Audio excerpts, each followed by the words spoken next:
नमस्कार प्यारे दर्शकों, मैं आपका ज्योतिष मित्र आदित्य द्विवेदी। अगर आप अपनी कुंडली का परामर्श चाहते हैं, अपने प्रश्नों के उत्तर चाहते हैं, समस्याओं का समाधान चाहते हैं, खराब ग्रह दशाओं के उपाय जानना चाहते हैं, कुंडली मिलान करवाना चाहते हैं या किसी शुभ मुहूर्त के बारे में जानकारी लेना चाहते हैं, तो आप हमारे नंबर पर हमें कॉल कर सकते हैं या व्हाट्सएप मैसेज कर सकते हैं। आज हमने जो कुंडली ली है 20 मार्च 2009 सुबह 9:37 कोलकाता का जन्म है। यह एक कन्या की कुंडली है। इस कुंडली का विश्लेषण करेंगे आयु, स्वास्थ्य, कैरियर आदि के परिप्रेक्ष्य में, वैवाहिक जीवन आदि के परिप्रेक्ष्य में। इस वीडियो से आप सीख सकते हैं कि कुंडली विश्लेषण कैसे करते हैं, शुरू कहाँ से करना चाहिए, देखना कैसे स्टेप बाय स्टेप बढ़ना चाहिए। इस कुंडली के पहले घर में 2 नंबर की गिनती लिखी है, यानी वृषभ लगन की कुंडली है। तो वृषभ लगन की कुंडली में लग्न 15 अंश का है, लगन में वृषभ राशि है, रोहिणी नक्षत्र है लगन में, और यह चंद्रमा का नक्षत्र होता है। अब लगन चूंकि वृषभ है, यानी इस जेंडर का लगन भी है, और लगन में जो नक्षत्र है वह चंद्रमा का नक्षत्र है। चंद्रमा एक सौम्य ग्रह है, तो लगन काफी ठीक दिखाई दे रहा है, इसलिए जातक का स्वभाव वगैरह की संभावना पूरी है। सूर्य इसी कुंडली में 5 अंश का होकर के मीन राशि में बैठा हुआ है। सूर्य मीन राशि में है, यानी एकादश भाव में बैठा हुआ है। सूर्य उत्तरा भाद्रपद नक्षत्र में शनि के नक्षत्र में है। अब यहाँ पर शनि के नक्षत्र में सूर्य जब जाता है तो थोड़ा उसे कंफर्ट नहीं मिलता है, परेशानी होती है, लेकिन यहीं पर शनि सूर्य की राशि में भी आ गया है, तो दोनों, सूर्य शनि के नक्षत्र में गया और शनि सूर्य की राशि में आया, तो दोनों एक दूसरे को परेशान नहीं करेंगे। चंद्रमा 21 अंश का है, धनु राशि में है, पूर्वाषाढ़ा नक्षत्र में है, शुक्र के नक्षत्र में है। चंद्रमा शुक्र के नक्षत्र में है, यानी लग्नेश के नक्षत्र में है। ग्रह जिसके नक्षत्र में बैठा है वह ग्रह अच्छा यहाँ पर दिखाई दे रहा है, शुक्र उच्च का हो गया है। मंगल 9 अंश का होकर के कुंभ राशि में है, शतभिषा नक्षत्र में है, और यह राहु का नक्षत्र होता है, इसलिए यहाँ पर नक्षत्र भी ठीक है।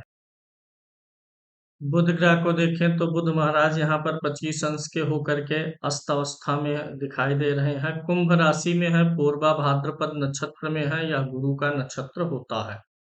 गुरु 22 अंश का है, मकर राशि में है, श्रवण नक्षत्र में है, यह चंद्रमा का नक्षत्र है। शुक्र 17 अंश के हैं, उच्च राशि मीन में है, रेवती नक्षत्र में है, यह होता है। शनि 23 अंश के हैं, सिंह राशि में है, पूर्वा फाल्गुनी नक्षत्र में है, यह शुक्र का नक्षत्र है। राहु 14 अंश का है, मकर राशि में है, श्रवण नक्षत्र में है, चंद्रमा का नक्षत्र होता है। केतु 14 अंश कर्क राशि पुष्य नक्षत्र में है, शनि के नक्षत्र में बैठे हुए हैं। कुंडली के फल पर चले तो लगन का स्वामी शुक्र है, और यह एकादश भाव में उच्च के होकर के बैठे हुए हैं, अस्त भी नहीं है। लग्नेश का उच्च हो जाना कुंडली को काफी हद तक संभाल देता है, तो यहाँ पे लग्नेश जो है शुक्र वह उच्च का होकर के बैठ गया है, अपनी उच्च राशि में, अच्छी राशि में है, भाव भी इसको अच्छा मिला है, यानी शुक्र का फल अच्छा बनेगा। अब अगर शुक्र को देखेंगे तो ये बुध के नक्षत्र में भी बैठे हैं, यानी मित्र के नक्षत्र में भी है। कुल मिलाकर के शुक्र इस कुंडली में अच्छे हैं। अगर शुक्र के साथ सूर्य को देखते हैं हम, दोनों ग्रहों की युति को, तो सूर्य चौथे भाव के स्वामी है। लग्नेश और चतुर्थेश की युति काफी अच्छा फल प्रदान करती है, घर, गाड़ी, वैभव सारे साधनों की प्राप्ति करवाती है। यही नहीं है, शनि जो चौथे भाव में बैठा हुआ है, यह वृषभ लगन के लिए सबसे प्रमुख कारक होता है। भाग्य भाव और कर्म भाव का स्वामी भी होता है। भाग्य और कर्म का स्वामी होकर के चतुर्थ भाव में बैठने से फल यहाँ पर अच्छा कर देता है। भूमि, भवन, वाहन आदि का सुख काफी अच्छा करेगा। इसी कुंडली में अगर हम तीनों कारक ग्रह का फल देखें, पहला कारक ग्रह शुक्र है, अच्छी स्थिति में है, सूर्य के साथ बैठ करके वैभव योग भी बनाएगा लग्नेश चतुर्थेश की युति के रूप में। शनि भी अच्छा है, जो प्रमुख कारक है यहाँ पर चतुर्थ में बैठा है, अच्छा है। और तीसरा कारक जो बुध होता है धनेश, और होता है ये पंचमेश। ये बुध भी दसम भाव में तो अच्छा फल देता है, एक्सीलेंट रिजल्ट देता है। बुध भी इस कुंडली में अच्छे, तीनों कारक ग्रह अच्छे हैं। तो यहाँ पे आयु, सुख और स्वास्थ्य की वृद्धि दिखाई देती है। धन भाव का स्वामी बुध है, दसम भाव में गया हुआ है, तो यह योग भी काफी अच्छा दिखाई दे रहा है। अब इसी कुंडली में गुरु महाराज नीच के होके बैठे हैं, राहु के साथ बैठे हैं। राहु के साथ गुरु के होने पर व्यक्ति के एजुकेशन में थोड़ी थोड़ी हमेशा कुछ न कुछ दिक्कतें आने की संभावनाएं बनी रहती हैं। हालांकि यह गुरु लगन को देखेगा पांचवी दृष्टि से, यह शुभ है, यहाँ भी देखेगा, शिक्षा के भाव पंचम को भी देखेगा, तो इतनी कोई खास प्रॉब्लम तो नहीं देगा। लेकिन ये जो होता है चांडाल दोष, ये शिक्षा में व्यवधान डालने का प्रयत्न करता है। अब इसी कुंडली में शनि केंद्र में बैठे हुए हैं, इसलिए गुरु का नीच भंग भी होगा, क्योंकि गुरु जिस राशि में बैठा हुआ है, राशि का स्वामी कहाँ है, केंद्र में है। तो केंद्र में होने के नाते शनि के द्वारा थोड़ा नीच भंग हो जाएगा। और गुरु के उच्च राशि का स्वामी चंद्रमा तो केंद्र में नहीं है, यहाँ से नीच भंग नहीं हो पा रहा है। ओवरऑल गुरु इस कुंडली के लिए मारक ग्रह भी होता है, क्योंकि वृषभ लगन का शत्रु भी है।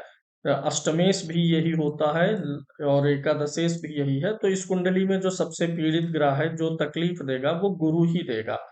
गुरु की दशा अंतर दशा में स्वास्थ्य की बाधाएं आएंगी, और गुरु वैसे भी नीच का होता है, तो भी शरीर में थोड़ा सा प्रॉब्लम ये देने का अपनी तरफ से प्रयास करता है। जो चर्बी वगैरह बढ़ना है, ज्यादा ये जाने पर चर्बी बढ़ना, शुगर, डायबिटिक, ये सब देने का ये प्रयास कर सकता है।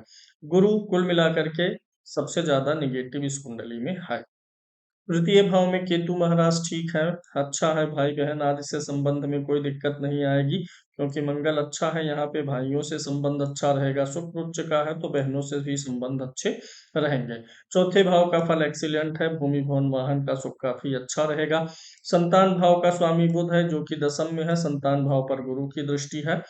और D7 का भी लगने शनि ही है, और जो कि ठीक स्थिति में बैठा हुआ है अपनी राशि में, तो संतान बाधा भी नहीं है। वैवाहिक जीवन के परिप्रेक्ष्य से देखें तो कुंडली मांगलिक नहीं है, और सप्तम भाव का स्वामी मंगल है, जो कि दशम में जाके बैठा, जो बताता है विवाह के बाद इनके कैरियर में अच्छी तरक्की आएगी, क्योंकि विवाह का स्वामी दशम में बैठा है, इसलिए कर्म भाव में बैठा है। विवाह के बाद बहुत अच्छी तरक्की इनको मिलने वाली है।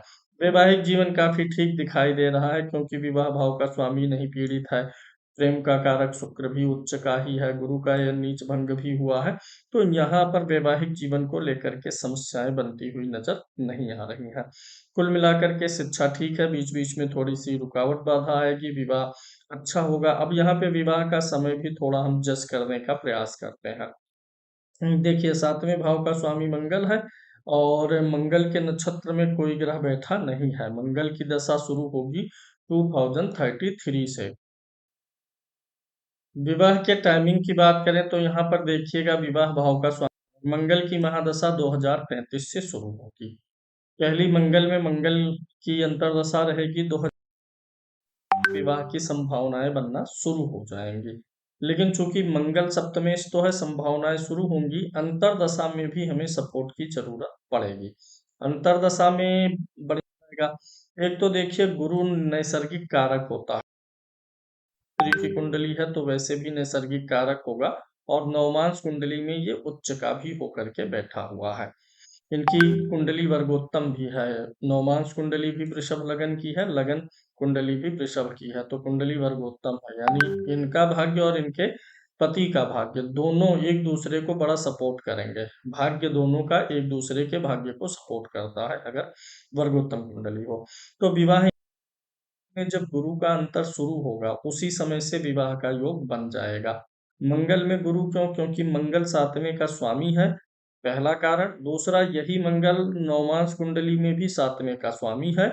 गुरु इसलिए क्योंकि गुरु स्त्रियों की कुंडली में विवाह होता है। दूसरा, यह योग जब नवंबर 34 से शुरू होगा, तो ये दिसंबर 37 तक चलेगा। क्यों? क्योंकि मंगल में बुध और मजबूत योग है। मंगल सातवें का स्वामी, और बुध नवमांश कुंडली के लगन में बैठा हुआ ग्रह है। तो नवंबर एक तरीके से 2034 छोड़ ही दीजिए, पूरा बीत जाएगा, यानी 35 से 36, 2035-36 में विवाह का योग इस टाइम फ्रेम में बड़ा मजबूत बनेगा। वैवाहिक जीवन ठीक रहेगा, उसमें समस्याएं नहीं। अब इसी नवमांश कुंडली की अगर हम बात करें तो नवमांश कुंडली के लगन में बुध राहु का बड़ा अच्छा संयोग बैठा है, क्योंकि दोनों लगन के कारक और मित्र हैं। गुरु भी यहाँ पर उच्च का हो गया है, पति का सपोर्ट अच्छा मिलेगा। चौथे में सूर्य स्वराशि का है, जहाँ विवाह होगा वहां पर सुख साधन, घर जमीन गाड़ी का सुख बहुत अच्छा मिलेगा। शनि और केतु यहाँ पर बैठे हुए हैं। अब शनि ना ये थोड़ा सा मान सम्मान ससुराल के लोगों से कैसा मिलेगा इस चीज को दर्शाता है। शनि केतु दिखा रहा है तो ससुराल में बहुत बड़ा परिवार रहे, इस बात की संभावनाएं थोड़ी सी कम है, बहुत नहीं रहेगी। शुक्र मंगल की युति भी यहाँ पर ठीक है, मतलब नवमांश कुंडली काफी अच्छी नजर आ रही है। विवाह के संदर्भ में कोई परेशानी। कुंडली के अष्टम भाव में बैठा हुआ है, तृतीय भाव का स्वामी भी है, चंद्रमा सूर्य के पीछे है, शुक्ल पक्ष का भी नहीं है, तो चंद्रमा थोड़ा पीड़ित हो रहा है। अष्टम भाव का चंद्रमा मानसिक रूप से परेशान, विचारों को अस्थिर करता है, और कभी कभी ये जो है सांस रोग या फिर सर्दी जुकाम एलर्जी की भी दिक्कत देने की संभावना को व्यक्त करता है। तो ये भी छोटी मोटी प्रॉब्लम्स आती रहेंगी। अब इसी कुंडली में अगर हम कैरियर के लिए देखें तो दसम भाव यहाँ पर तो ठीक दिखाई दे रहा है। अब जो सप्तम भाव का स्वामी है मंगल, वही दसम भाव में जाके बैठा भी है। छठा भाव नौकरी का, इसका भी स्वामी उच्च का है। अब वैसे भी मंगल जब दसम में होता है तो अच्छा योग बनता है। तो मंगल द्वादश भाव का भी स्वामी है, सप्तम का भी स्वामी है। द्वादश भाव हमें दर्शाता है हॉस्पिटल वगैरह का संयोग दर्शाता है। तो एक तो मंगल वैसे भी यहाँ पर बैठा हुआ है, तो मेडिकल लाइन के लिए चीजें अच्छी हो जाती हैं, मेडिकल से जुड़ा हुआ कोई कोर्स कर लें। दूसरा, अगर शनि और मंगल आमने सामने होते हैं तो इंजीनियरिंग भी बनता है, तो इनको अपने इंटरेस्ट पे जाना चाहिए। सब्जेक्ट वगैरह है कि इंजीनियरिंग में रुचि हो तो उसमें भी बढ़ सकते हैं, मेडिकल में भी इनके बढ़ने का योग दिखाई दे रहा है, मेडिकल में भी जा सकते हैं। लेकिन एक चीज, यहाँ पे जो बुध महाराज बैठे द्वितीय भाव के स्वामी भी हैं और पंचम के भी स्वामी हैं, तो कोई भी प्रोफेशन जो होगा वो उसमें बौद्धिक कार्य जरूर शामिल रहेगा, बौद्धिक कार्य बोलने से जुड़ा हुआ कार्य शामिल रहने वाला है। और यहाँ पे ये चीज काफी अच्छा रिजल्ट देगी मंगल और बुध के कॉम्बिनेशन में। हालांकि बुध आस्था है, लेकिन बावजूद इसके इनको एक पन्ना पहनना चाहिए ताकि बुध का बल बढ़े। तो कर्म भाव में बुध है तो द्वितीय भाव वाणी का है, मुख का है, तो जो भी कामकाज रहेगा उसमें बोलचाल कॉमन हो जाएगा। और बिजनेस के लिए भी मुझे इस कुंडली में संभावनाएं नजर आती हैं। बिजनेस भाव का स्वामी हो करके मंगल यहाँ पर बैठा हुआ है, तो विवाह के बाद पति के साथ में हो सकता है कुछ इनका स्वयं का काम बने, क्योंकि कुंडली अच्छी है, सुख संपन्नता रहेगी। तो नौकरी की उतनी कोई बहुत व्यवस्था नहीं बनने वाली है, तो नौकरी की व्यवस्था होती नहीं है, तो समय आजकल बदल गया है, लोग अपना बिजनेस खड़ा करना चाहते हैं। तो अगर मेडिकल में रुचि है तो बिल्कुल जा सकते हैं, अन्यथा इंजीनियरिंग के लिए भी यहाँ पर कोई दिक्कत दिखाई नहीं दे रही है। अभी करंटली जो दशा चल रही है वह चंद्रमा की यहाँ पर देखिए चल रही है, चंद्रमा में राहु चल रहा है, दिखाई में प्रदर्शन आगे काफी अच्छा हो जाएगा। जब चंद्रमा में गुरु आएगा तो इस समय में स्वास्थ्य की दिक्कत आएगी। मई 2026 से सितंबर 2027 के बीच में स्वास्थ्य पीड़ित करेगा, क्योंकि चंद्रमा में गुरु, चंद्रमा अष्टम में है और गुरु नीच का है, तो यहाँ पर दिक्कत आएगी। वैसे भी गुरु राहु के चांडाल दोष की शांति यहाँ पर जरूरी है। गुरु का मंत्र जाप हवन, और गुरु के लिए समय समय पे दान करते रहें। जब भी स्वास्थ्य वगैरह खराब हो तो गुरु की वस्तु का दान कर दिया जाए। धनु राशि है तो वर्तमान में कोई साढ़े साती वगैरह चल।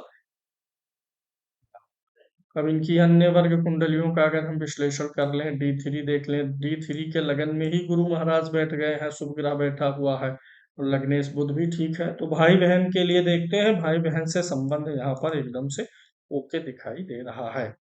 अगली कुंडली चतुर्थांश देखते हैं, जहां से भूमि भवन वाहन आदि का सुख हम देखते हैं। तो लगन का स्वामी मंगल है, और मंगल वापस लगन को देख भी रहा है, लगन में शुभ ग्रह बुध बैठा है। अब यहाँ पे लग्नेश और चतुर्थेश की युति, शनि और मंगल की युति बनी हुई है। इस कुंडली में भी लग्नेश, लगन कुंडली में भी लग्नेश चतुर्थेश एक साथ है, चतुर्थांश में भी लग्नेश चतुर्थेश एक साथ है। पूर्ण रूप से जीवन में सुख का योग बनेगा। कोई भौतिक सुख साधन जीवन में ऐसा नहीं है जो मिले ना, सारे सुख सुविधाएं मिलेंगे। D7 देखें तो शनि लगन का स्वामी होकर के 12वें में स्वराशि का होकर के बैठा है, कोई दिक्कत ही नहीं है।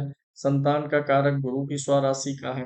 पहली संतान में थोड़ी सी दिक्कत आ सकती है, क्योंकि यहाँ पे सूर्य नीच का भी हो रहा है, राहु के साथ है। पहली संतान थोड़ा मिसकैरेज थोड़े समय पे हो जाना, फिर उसके बाद दो संतान का योग बनेगा। दशमांश कुंडली देखते हैं, D10 क्या कहता है। D10 देखेंगे तो लगन के स्वामी बुध महाराज है और त्रिकोण स्थान में बैठे हैं मित्र के घर में। दो दो शुभ ग्रहों के सामने भी हैं, यही चतुर्थेश भी है, कैरियर तो यहाँ भी, और यही बुध लगन कुंडली के दशम में भी बैठा हुआ है, तो कैरियर तो अच्छा दिखाई दे रहा है। दशम भाव में भी शनि महाराज बैठे हुए हैं, राहु अष्टम में है। कैरियर में कामकाज वाले स्थल पे कभी कुछ ऐसा अवसर आएगा, छोटा मोटा इनके ऊपर लोग अंगली उठा देंगे, काम में कमियां निकालना, ये सब चीजें रहेंगी, क्योंकि दशमांश में अष्टम में राहु। आठवीं का राहु हो तो व्यक्ति के जीवन में लोग थोड़ा बहुत कमियां निकालते हैं, परेशानियां देते हैं, बाधाएं उत्पन्न करते हैं। तो अन्य जीवन के अन्य क्षेत्रों में नहीं, लेकिन वर्क प्लेस पे कुछ ऐसे लोग रहेंगे जो इनकी कमियां ढूंढते हुए फिरेंगे। तो ऐसा कुछ जब भी होगा तो राहु के लिए कुछ उपाय हो जाएगा। D10 भी यहाँ पर एकदम से ओके दिखाई दे रहा है, परफेक्ट दिखाई दे रहा है। अब यहाँ पर मैं लगन कुंडली से कुछ उपायों की चर्चा करूंगा। एक तो गुरु राहु के चांडाल दोष की शांति होगी। दूसरा, गुरु कुंडली के लिए अच्छा ग्रह नहीं है और नीच का भी है। चांडाल दोष में 5 मुखी और राहु के लिए 8 मुखी, चंद्रमा के लिए 2 मुखी। इन 3 रुद्राक्ष को ये पहन सकते हैं, काल सर्प दोष नहीं है। यही सिर्फ 3 रुद्राक्ष पहनना है। बुध के लिए पन्ना पहनना है और शुक्र के लिए ओपल पहनना है। शनि के लिए वैसे कुछ पहनने की जरूरत नहीं है, बकरी है, ऑलरेडी बलवान है। तो यही इतने इनके लिए उपाय रहने वाले हैं। अब चलेंगे इनके सर्वाष्टक वर्ग की कुंडली पर, क्योंकि लगन कुंडली से धन आदि का योग काफी अच्छा है। सर्वाष्टक में वही चीज मिल जाए तो अच्छी बात है। लगन में 29 पॉइंट्स है, बहुत अच्छा है, एवरेज से अधिक है, ठीक है, जीवन एवरेज से ऊपर ही रहेगा।